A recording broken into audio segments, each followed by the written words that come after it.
staff and members of the public, members of the press, good afternoon. Councillor Kingi, you have to avail yourself of the karakia for the day. Thank you very much. See everybody back this year. Happy New Year. Whakataka te hau ki te uru, whakataka te hau ki te tonga. Kia mā kine ki uta, kia mā taratara ki tai. E hia ki ana te ātākura, he teo, he hoka, he hauhu, haumi e, hui e, tā ki e. Thank you, Worship.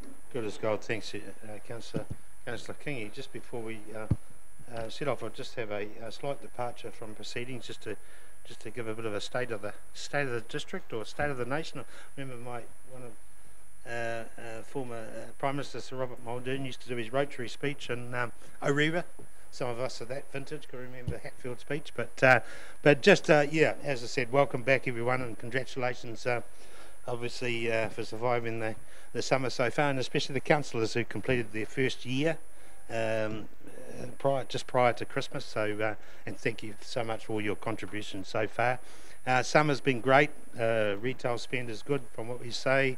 DGLT were in earlier, tourism operators reporting good numbers. February, March though will be challenging, as we know, without the international spend.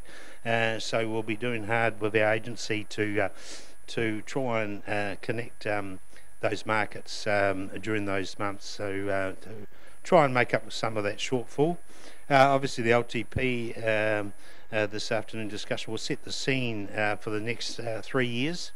This will be a challenge given the required infrastructure investment and the rates impact that we're going to have to endure. But I'm sure collectively we're up for that challenge. Also a big year determining the future of local government when it comes to the Three Waters reform, which could change drastically some of our operations, and we look forward to seeing what the final result is of that, but it is a major departure, having been here a number of years. What the government is suggesting there is going to be, could be possibly quite transformational for this council to our advantage, or perhaps the other way. So we'll watch with that with interest.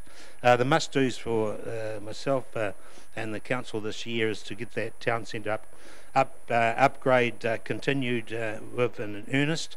The airport development must progress swiftly, which it is at the moment, to have that new terminal bright and shiny. The new council admin building, we've been talking about it, I feel, for a number of years now. Obviously, since the other one was demolished, we must decide, we must move on and get that done. And we owe it to our staff and to our people out there to be all under the same roof. Continue with the Turangi expenditure is preeminent in our LTP, so we must continue with that, progressing that particular town, and also Mangakino and Kinloch. That personal council thing, the 5 Mile Bay situation has been going on, I feel, long enough now, and it must be resolved in fairness to all parties down there at 5 Mile Bay. So we are working through that furiously behind the scenes, so we'd love to see that resolved within the next few months.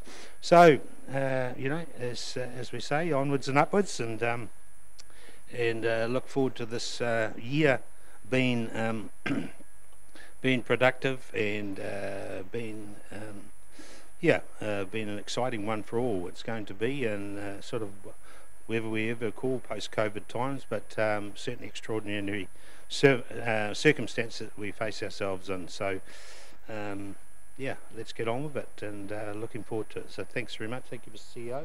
You pass on our acknowledgement to the staff, and to special thanks to the councillors to hopefully being able to achieve all those things this year. So I'll leave it at that and call for apologies for today's meeting. We have Councillor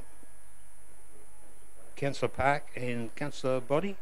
Yep, correct. Could I have a mover, please, for that? Thanks, Councillor Taylor, and seconded by Councillor Rankin. All those in favour, please say aye. Aye. Against? Carried.